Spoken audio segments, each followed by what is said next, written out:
The Columbia Broadcasting System presents The Free Company.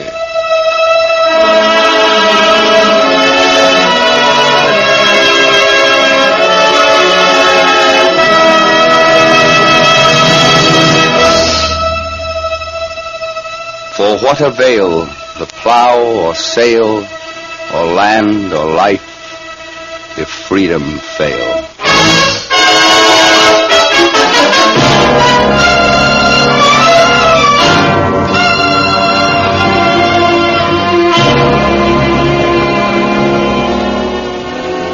Ladies and gentlemen, today CBS is proud to contribute its facilities to a new and important development in radio history, the Free Company. The Free Company is a voluntary group of distinguished American playwrights, writers, actors, and radio workers who have joined their talents to bring you this series with no compensation other than the knowledge that it may serve America. With James Boyd as National Chairman, Robert E. Sherwood, Chairman of the Writers' Committee, and Burgess Meredith, Chairman of the Actors Division, the Free Company will present original radio plays written by its members, Maxwell Anderson, Sherwood Anderson, Stephen Vincent Benet, James Boyd, George M. Cohan, Mark Conley, Noel Green, Archibald MacLeish, Orson Welles, Elmer Rice, William Saroyan, and Robert E. Sherwood, 9 of them Pulitzer Prize winners. The plays will feature America's most distinguished screen and stage stars in the leading roles. And now, Burgess Meredith for the Free Company. This is Burgess Meredith speaking from Hollywood. The purpose of the Free Company is to present in terms as eloquent as its members can command the meaning of freedom, and to serve as a free expression of their faith in American democracy and in the basic civil rights which make it possible. Some of these plays utilize for their dramatic themes particular sections of the Bill of Rights. Others, like today's drama, will be more general in scope. For our first play in this series, Pulitzer Prize playwright William Saroyan has written The People with Light Coming Out of Them. In the cast will be John Garfield, Nancy Kelly, Eduardo Cianelli, Edmund Gwenn, William Tracy, Tim Holt, and Clinton Rosamond. The brilliant work of these artists in motion pictures is known to all of you.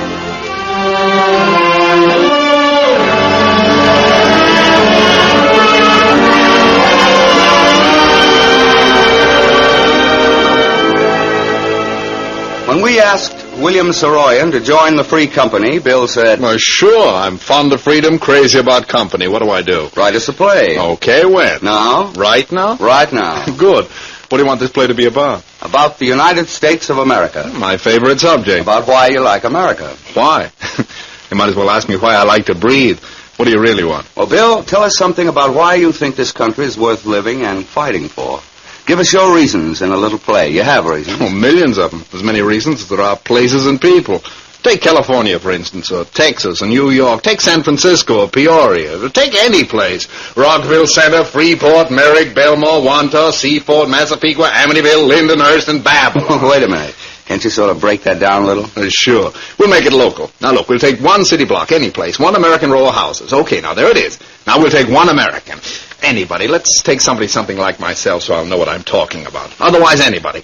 Instead of being a writer, let's say this fellow's a painter. He looks at things carefully and then paints what he sees in them. Okay, now, there's one street and there's this young painter. He's standing on the corner. What corner? This American corner. Mm-hmm. Now, give me a typewriter and I'll go to work. Sure, here you are. Now, you sit right down. Thanks.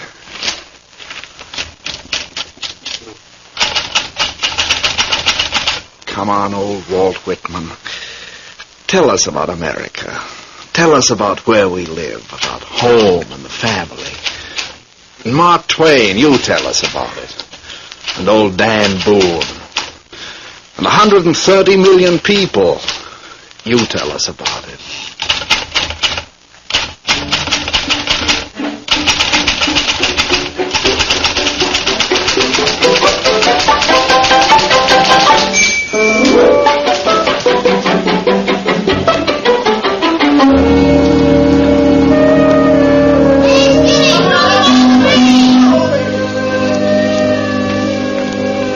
This is a good block. I'll tell you who lives in this block. Well, in the flat below me is the old husband and the wife and their granddaughter. The old man's retired. He used to be a railroad worker. They gave him a pension about 2 years ago. Yesterday, I saw him at the corner, just kind of standing in the sun there, burned up about having no job. And he said, "Oh, how does anybody know when a man's through? I'm not through, and I never have been. As long as a man wants to work, he's not through. So I'm keeping busy. Aye, they're not going to kill me with kindness. Do you know what I'm doing now, eh? Well, it's the truth. I've got a whole setup in the basement. Aye, last week I made a little table, and this week I'm working on a chair. I've got to keep going. I've got to do things. You can hear me hammering down there now, can't you? "Is that you hammering?" Yeah, and how's it sound to you, eh? Young and vigorous? It doesn't sound old. I'll say it doesn't. There's plenty of people around here that can use a table or a chair or one thing or another. And I'm going to go ahead and make these things. And if they can't afford to pay for the lumber, I'll make them a present of it. I like to be making something. I don't like to sit around being an old man. Ever hear me sing while I'm working? Yes, I believe I have. Well, now, how does it sound? Hey, come on now, tell me the truth. Not bad at all. What is that song you keep singing all the time? Oh, it's Dolly Day. Is that what it is? Ah, you mean, oh, Dolly Day, she looks so gay. I run all around and around to hear her fairy footsteps play as she comes over the ground. Yes. Oh. Aye, it's my favourite, Dolly Day.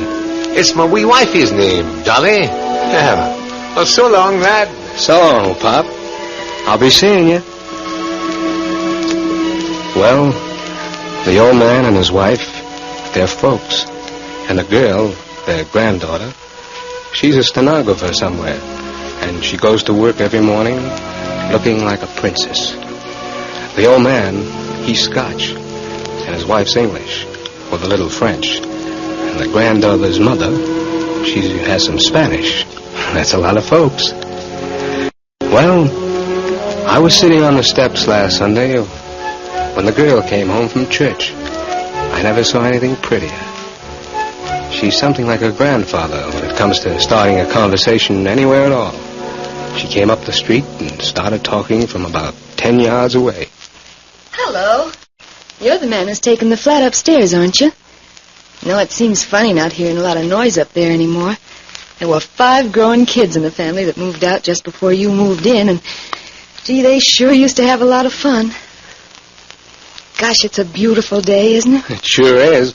One of the most beautiful I've ever seen. Too good to waste indoors. That's one thing I like about church on a good day. When it's all over, you go out humming the last song they sang, and you step into beautiful sunshine and walk home feeling glad and hungry and happy about everything. I've got to do that. I've got to go to a church next Sunday myself. What kind of sermon was it? Oh, it was a little sad and made me feel angry about the war and the way people are behaving, but, well, we got to know about wars and what they mean to people and what they do. So the last song we sang was Rock of Ages. Rock of Ages. I haven't heard that song in years. Oh, it's a beautiful song.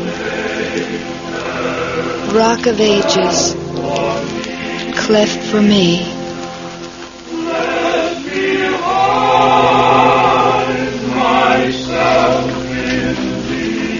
It's good for people to feel that something is solid for them to hang on to. People sing songs like that all over the world, I guess.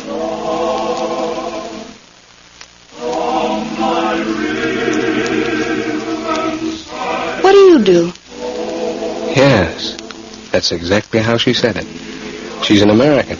She wanted to know, so she asked. She was sincere, and she was interested. I told her, I'm a painter. Oh, a house painter?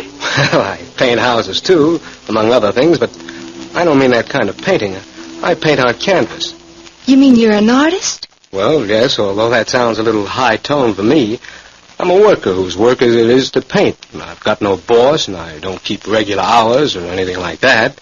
But I work like everybody else. Gosh, I never knew people could live so near artists. Wait a minute, don't get me wrong. I'm not famous. In fact, I'm not very well known to more than 10 or 11 people in the whole world. I'm not rich either. I'm sort of poor, but it seems like everything I really want and need, I usually... Well, how do people get to be painters? Well, I suppose it creeps up on them gradually until they're so sure they're painters they're willing to work for years trying to prove it. I'm in my 7th year now. Have you got a lot of paintings? Lots of them. Dozens. Could I see them sometime? Well, I wish you would. But I've got to warn you, they're not nearly as pretty as some people in the world. Well, why don't you get your grandfather and grandmother and someday when I'm in town go upstairs and loaf around? Door's always open. Oh, we wouldn't go into your house if you weren't there. Well, why not? It would be easier for you to look at the paintings, and I wouldn't be there to bother you and try to explain them to you. It's not easy for a painter to explain his pictures.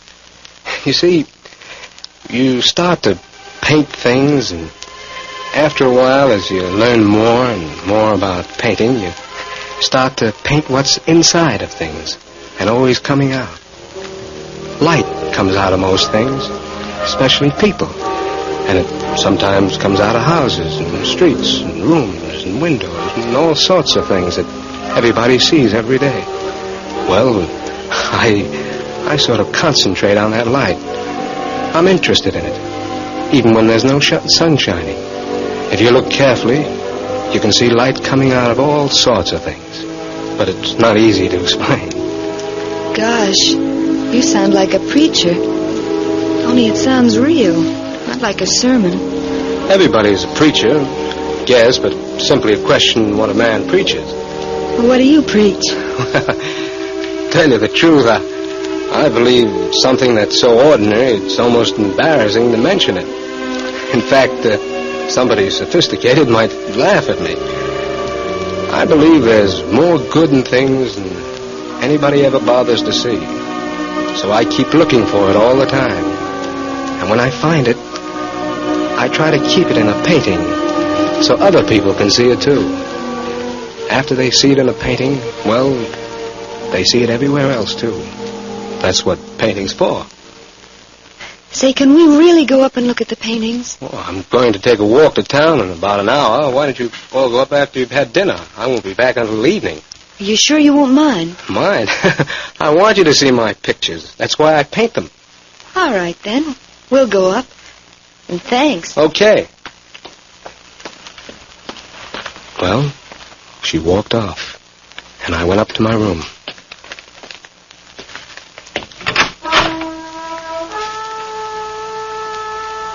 You hear that? That's Michael Ogawa. He lives across the street. He's 16. His father runs that cleaning and pressing place. Mike delivers for his father. I've been here only 2 weeks, and I know practically everybody in this block. Take Mike, for instance. He came upstairs one afternoon with one of my suits his father had cleaned and pressed. I was working at the time, and it looked as if it was going to be a good picture, so I didn't want to stop working. I hollered, "Come in." The door opened, and somebody said, I brought your suit. "Okay, bring it up and put it on a chair somewhere." I went right on working. I guess I must have worked at least 40 minutes more before I stopped. The picture wasn't finished, and I didn't feel like doing any more work for a while. Wait till morning and go back to it fresh. Well, I lit a cigarette, inhaled and yawned and stretched. Hello, who are you? Mike, Hiya, my name is Jim Smith. pleased to meet you. How long have you been here? Ever since I brought your suit? Oh, I'm sorry. How much is it? Oh, it's all paid for. You paid my father the day you brought it in. Don't you remember? Then why... I wanted to see you make the picture. I never saw a man paint a picture before. Can I look at it? Sure. It's not finished, but you can take a look at what I've got so far. Thanks. That sure is pretty. Do you really mean that? That second house, that's our house, isn't it? But do you live in that house with the green roof? Sure, right over the shop. We like Del Pa. It sure is pretty. What's your last name, Mike? Akagawa. I bet you know what nationality that is. Well, since it's yours, I'd say it's American. Oh, sure. But when it's my father's, it's Japanese, I guess. He was born in Japan. I was born in that house in the picture. Gee, I never thought I'd see that little house in the picture. Listen to him, will you? Listen to Mike Akagawa across the street, blowing the trumpet. Isn't that beautiful? That's what I like about this block. All the wonderful Americans living here, doing their work and raising their families, going to school, trying to learn how to play the trumpet and looking around everywhere for the good things.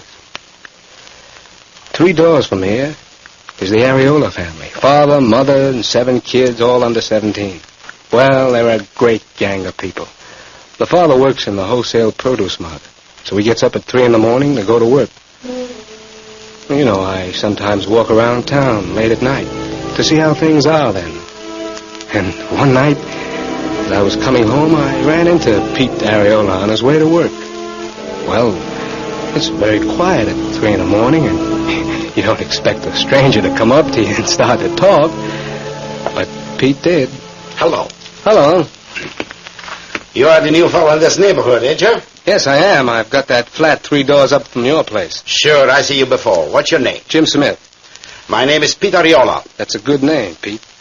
You're up early, aren't you? I go to work every day at 3 o'clock in the morning. Where have you been? You work nighttime? Oh, in a way. What do you mean? Well, I haven't got any working hours, so I guess they're all working hours. Where do you work? Pete, I'm a painter. I paint pictures. I look around and paint what I see. You, Peter? Artiste? Yeah. I work wholesale produce market. Where's your family? Well, my wife's visiting her folks. She'll be here in a week or so. Lonesome, huh? Oh, little. You got kids? I got 7 kids. 7, that's swell. I got only 2. I got 7. All go to school except 2, the babies. Sometime you lonesome, come over to the house. Have a drink of wine, eat some food, and meet the kids. Thanks, Pete, I will. Jim, your name? Yeah, Jim Smith. All right, Jim, come on over. We have a good time. Okay. So I went over to Pete's the next night and met the family. Oh,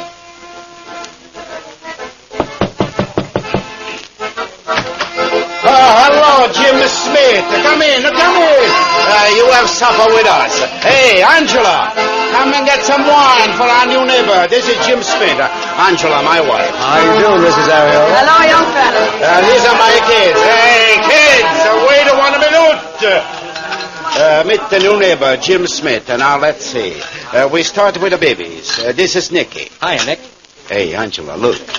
The neighbor pick up Nicky. Nicky, you like this fella? Sure you like him, but that's fine. This little girl is Nora, my little flower. This fella's Pat. Hey, Pat, how do you feel? Okay, Pa. Hello, Mr. Smith. Hello, Pat. This lady, oh, she's a lady. Look, those high-heel shoes. She's Rosa. Gonna be opera singer. I'm gonna be a school teacher. All right, Rosa, is school teacher and opera singer, too. Papa wants everybody to be an opera singer. Next, the big fella. Joe, 14. Hi. Tom, 15 and a half. Hello. And the oldest boy is Dominic, 16 and a half. Hi. There's another one on the way. All right, everybody, this fella, our new neighbor, Jim Smith. All right, Jim, drink this wine. Now, come on, kids, let's give a song. Oh, solo me, everybody together. Dominic, give me 1 chord in F and make it a good one.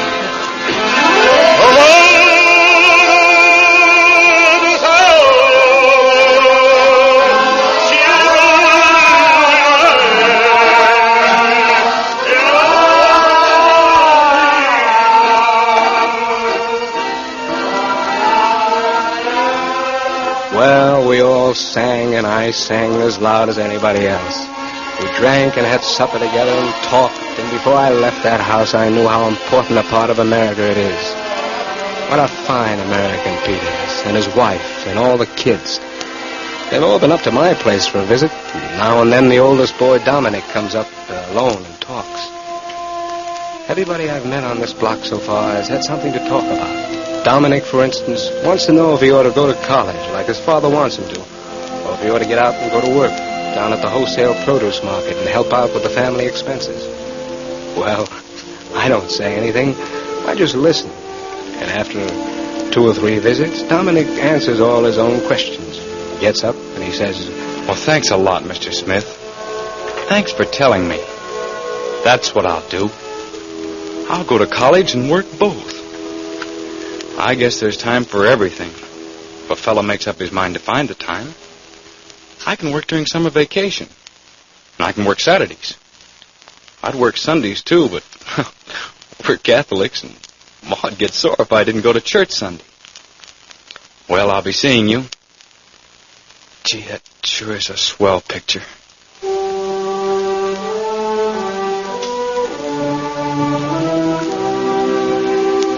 There's a fellow who's got a furnished room in the house at the corner. He's a doctor at the hospital up the hill. There's a clinic up there, and I drop in once in a while to see the people when they're sick. And that's where I met this fella. Well, the kids love him. They're afraid of the other doctors, but they love Dr. John. John Bailey is his name, but they call him Dr. John. We got to talking, and he came up one afternoon for a drink. I wanted to know why the kids weren't afraid of him. Most people are a little afraid of anybody whose color is a little different from their own, and Bailey's color is the blackest black you ever saw. I asked him about the kids not being afraid of him. Well, maybe it's because kids are people at their best. A kid with a pain, all he wants is to have the pain taken out of him. I don't go to work on a kid until I get him to know him. We talk a little while, and the first thing I know, they forget I'm a doctor. They even forget I'm colored. And then I know I can go to work. The greater part of pain is feeling hopeless about it. And I never feel hopeless about anything. Kids find out about that, and they stop being afraid of pain too. Well, by that time, more than half of it's gone, and what's left of it is on its way out. I laugh a good deal, too, because laughter's just about as strong as sunlight as a healing force. Where there's laughter, there's never fear. It helps the kids. Well, how does it happen that you do laugh, though? Well, I didn't used to. I used to let my own troubles grow until finally I found out that that was foolishness. The living are healthy.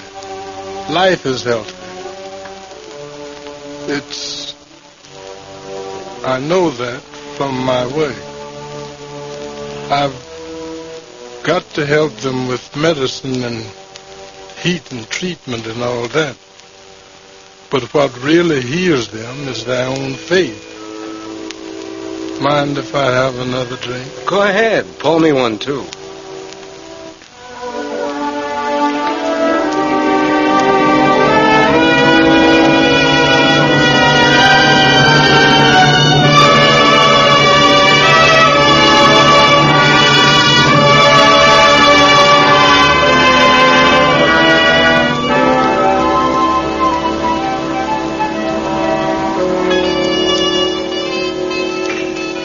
All the people in this block are like that, like Bailey and Pete and Mike Okagawa, and the old man and his granddaughter.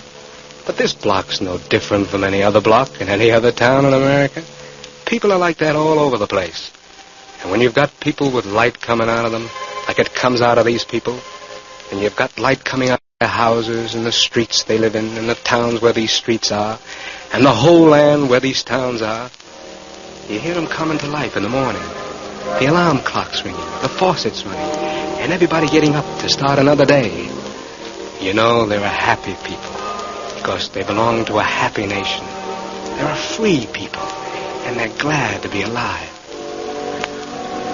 I've done a lot of looking around all over this country, because that's my work, and everywhere I've gone, from the biggest city to the smallest town, I've seen people with light in them, human people. People who are young and friendly and kind. Oh, I know, I've seen bad people, too, all kinds of them. But I looked a long time, and it's gotten so I can see them right through people who look as if they're bad. But they're not bad. They're having trouble. They're up against something. Things have gone wrong. They've lost faith. They need more things than they've got. They're out fighting because they don't know what else to do about the trouble. But even these people are good people. Something's pressing against their spirits, hurting them. Everything isn't perfect in any block in any town or city in this country. But in this country, it's always trying to improve. It's always working at the job. The same as a painter's got to work at a picture he's painting. Look out this window down at the street. It's not a fancy street. The houses aren't much. People in them aren't people you read about in newspapers and magazines. But down there is America. That street and those houses and the people living in them. There is the strength of this nation and the hope of the world. Look at the light shining out of those humble houses. That light is the light of a happy nation, a free and growing people, a human people, a people without fear, a people who love instead of hate, whose casual everyday humanity is stronger than any other power in the world. This is a good block.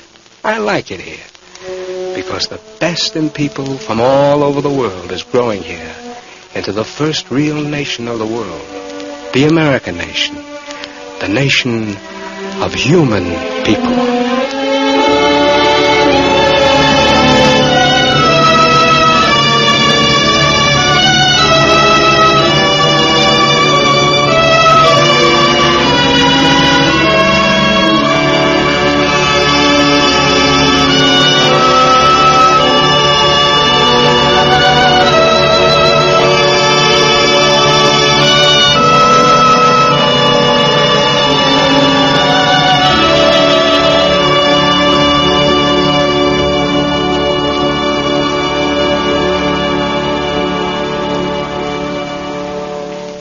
Burgess Meredith speaking.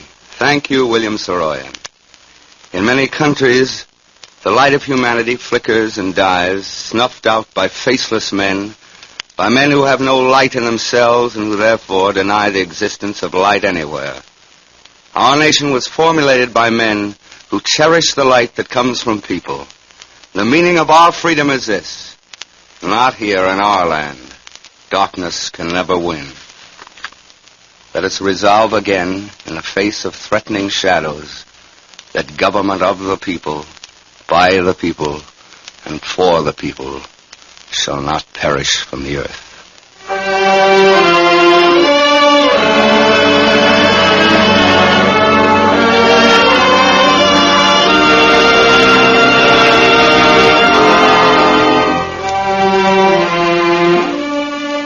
John Garfield, whom you will see soon in Warner Brothers as Seawolf, Nancy Kelly, who will be remembered for her work in Jesse James, Eduardo Cianelli, who played the unforgettable Trock in RKO's Winterset, Edmund Gwend, whose performance as the murderer in Foreign Correspondent received high acclaim, William Tracy, who played the delightful fresh kid in MGM's The Little Shop Around the Corner, and was now appearing in Darryl Zanuck's Tobacco Road, Tim Holt, who is starring in RKO's The Fargo Kid, and Clinton Rosamond, who is appearing in MGM's forthcoming Blossoms in the Dust, have joined the Free Company in presenting the first in a series of broadcasts, William Saroyan's original radio play, The People with Light Coming Out of Them. Leith Stevens composed and conducted an original music score, Charles Vanda produced.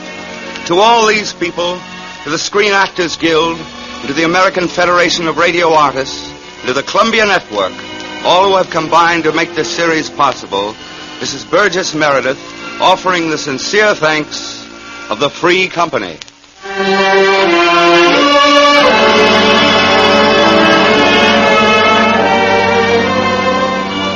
All those who enjoyed Mr. Saroyan's play, The People with Light Coming Out of Them, will be glad to know that a complete copy of the broadcast in printed form has been made available for distribution to all our listeners.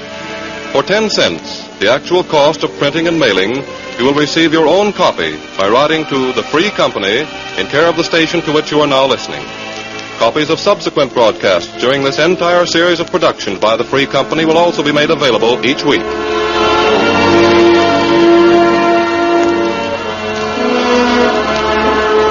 Next week at this same time, the Free Company will present a play by the Pulitzer Prize winner Mark Connolly titled The Mole on Lincoln's Cheek.